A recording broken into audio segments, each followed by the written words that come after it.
morning. It is Friday. Yay, hooray. Sorry, guys. I thought I was a little more situated than I was. Actually, my chair seems like it's okay. Maybe. All right. I guess we're where we need to be. All right. This morning, how to figure out the root cause of your low self-esteem. There's a root cause, guys. There is. And I'm going to talk about that. But guys, first, if this is the first time you are watching my video, welcome. I hope you enjoy. If you want to see, I'm Rhonda Niehaus. If you want to see the rest of my videos, there is a link to my two channels. I have one on Rumble and one on YouTube, whichever they both have the same videos, which platform you want to use is fine. But go to there. When you go there, the link is in the description of the video that you're watching. Go there. When you get over there, like the video and subscribe.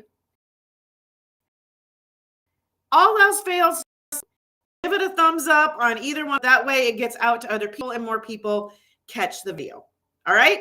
So how to figure out the root cause of your low self-esteem.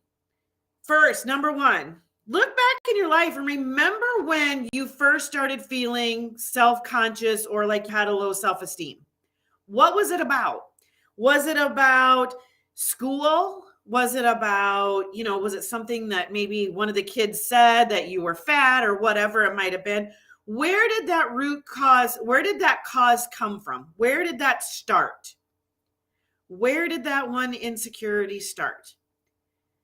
Sometimes we don't know because sometimes it is generational. Like it's just handed down from parents to kids, and it's not intentional. I don't want you to think that it's not intentional, but it's our thought process on things. So sometimes it's just something that is hereditary to us, that we were handed down by our generation before us.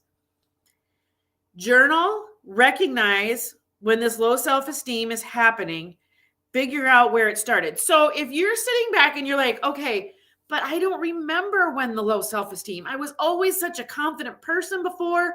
I just don't know when the low self-esteem started. When you feel it come up, when that feeling, and the feeling is always the same, guys, it's always the same. You know what it is. When somebody makes a comment or whatever, I get it in my throat, in my ears. I get this like tingly feeling, and I just really can't talk, and I get like I can't breathe the best. Like it's just when somebody says something that triggers me. So like I'm dyslexic. So when people make fun of me or don't make me feel very smart, that's where I feel it, right here. And then it kind of trickles down into my chest, but it's always like right here and in my ears. I don't know why my ears, but that's where I've noticed it. Okay. But journal about it and then figure out where that feeling where you remember that feeling coming from. Because sometimes we have to be in the moment to know when that feeling was around. Figure out what comments or actions bother you the most, that makes you feel the least confident, and figure out where that came from. So think about those phrases. Think back. If you want to really dig into this and you're like, gosh, I haven't felt like this in a long time, but I really need to know when this does, so I know how to handle it when it pops up again.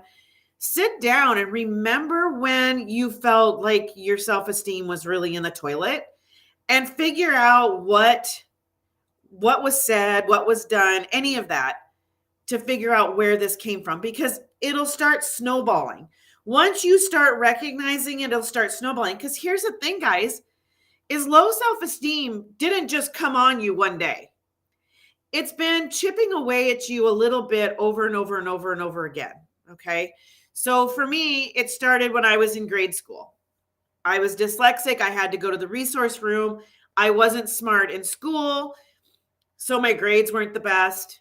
And then from there, it just kind of has trickled over into other things in my life.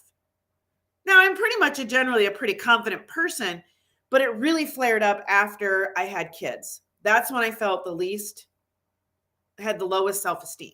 So think about that, write it down, journal it, and take this and figure out where you started, where it came from. Because once you figure out where it started, then you you can start working. Okay. All right, guys, I will see you all on Monday. Before I do, I talked about some ways, some more ways in my VIP Facebook group. Get over there. That link is also in the description of the video that you're watching.